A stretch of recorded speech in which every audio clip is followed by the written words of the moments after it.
Have you ever wondered how autonomous AI agents can actually reach boardroom-style consensus in milliseconds without, completely going rogue? Well, welcome to the Explainer.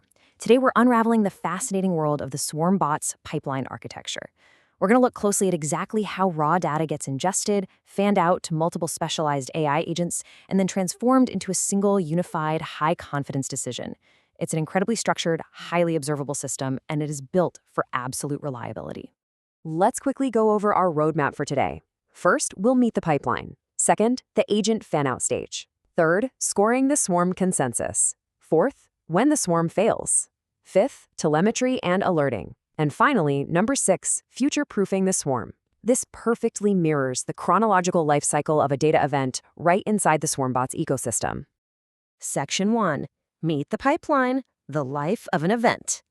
Okay, let's dive into this. To really understand how the swarm thinks, we first got to understand the path the data takes.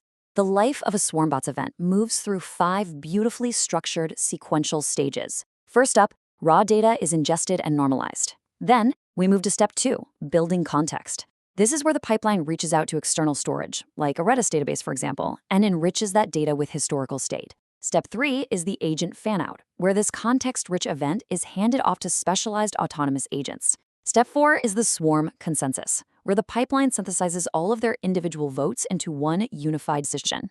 And finally, the system executes the decision and hits step 5, telemetry and learn, which sets up those crucial feedback loops for the future.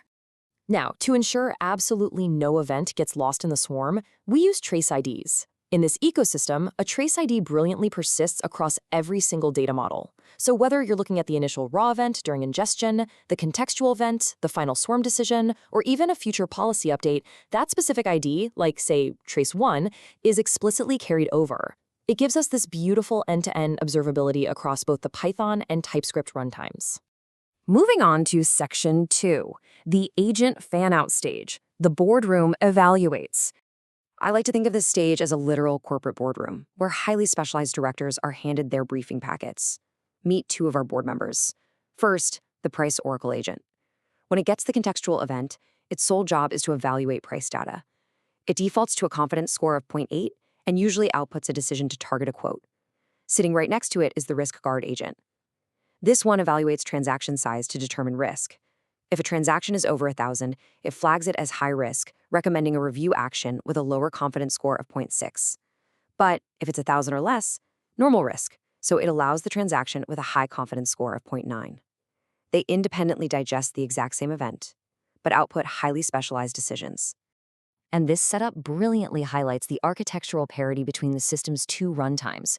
The pipeline guarantees functional equality whether you deploy in Python or TypeScript, but it leans into each language's strengths. In Python, the fan-out process iterates through agents sequentially using a standard loop, tracking latency by capturing total seconds. TypeScript, on the other hand, leverages concurrent execution using promise.all to map over agents simultaneously, snagging precise millisecond latency. But the outcome? Exactly the same. Both record the agent's decision, its confidence score, and those vital latency metrics for the swarm. Section 3, scoring the swarm consensus, calculating agreement. So the board members have cast their votes. How does the pipeline actually synthesize these differing opinions into a single actionable swarm decision? Well, it's surprisingly simple, highly effective math. The swarm consensus score is just the arithmetic mean, the average, of all the participating agents' confidence scores. The pipeline simply takes all those agent decision objects, adds up their individual scores, and divides by the total number of decisions.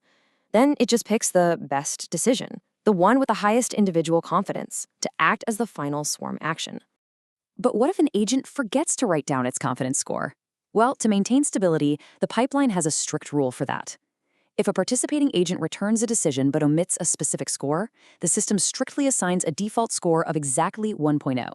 It essentially assumes full confidence in the agent's logic, since absolutely no hesitation was flagged. Conversely, consider this. What if 0 agents participate in the fan-out stage? The pipeline doesn't panic or crash. It gracefully handles the empty input by setting the final consensus score to a flat 0.0 and defaults the final action to a safe noop, meaning no operation. Section 4. When the swarm fails. Anticipating friction. So we've seen the happy path, but, robust architectures are really defined by how they handle friction. So I pose this question to you. What happens when the swarm just can't agree? What if our price oracle and risk guard return wildly conflicting low scores, dragging the average way down? This is where the observability and error handling features really shine. When the consensus score drops too low, it triggers our absolute first line of defense, the swarm consensus failure. During that final telemetry and learning stage, if the system sees that the average consensus score falls below a defined reliability threshold, usually 0.5, this alert fires off. It catches those anomalous disagreements and low-confidence decisions before they can wreak havoc on your external integrations. Section 5. Telemetry and Alerting. Observing the friction. You see, swarm bots are designed not just to act on data, but to relentlessly observe their own performance while doing it. Beyond just consensus failure, we also have to worry about speed. If an agent takes too long to vote, it triggers a swarm high decision latency alert. The pipeline acts a bit like a chairperson holding a stopwatch. It doesn't stop the sluggish agent from voting, but it strictly records that latency metadata to flag exactly who is dragging down the system. And the way we set this latency limit is absolutely crucial. Rather than hard-coding a strict number, we use environment variables like agent latency threshold MS to completely decouple the configuration from the source code. This means your production environment handling real financial data can have a hyper-strict latency threshold, while your local dev environment can have completely relaxed rules for debugging. And all of this is actively tracked using planned Prometheus metrics hooks. The swarm_consensus score acts as a gauge to continuously monitor the swarm's confidence levels, while swarm agent latency MS tracks those execution times. These hooks sit directly inside the telemetry logic, continuously pushing health indicators out to your broader observability dashboard. Section 6. Future-proofing the swarm. Continuous evolution. Let's move to our final section and see how this all builds together.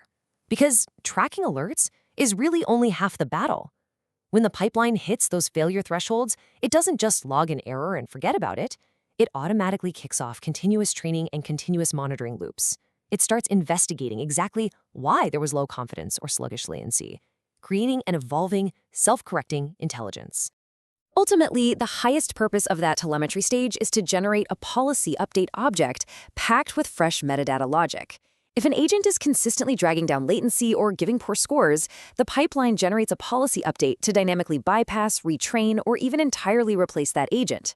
The swarm literally fixes its own logic without needing a developer to manually step in. It is a remarkably robust way to architect AI, so I'll leave you with this provocative thought. Are your autonomous agents truly reaching a calculated, observable consensus, or is your current pipeline simply flying blind? By ensuring every single decision is logged, scored, timed, and pushed through continuous learning loops, the Swarmbot's architecture ensures your AI is always accountable. Thanks for joining me for this explainer, and I really hope this helps you build smarter, more reliable systems.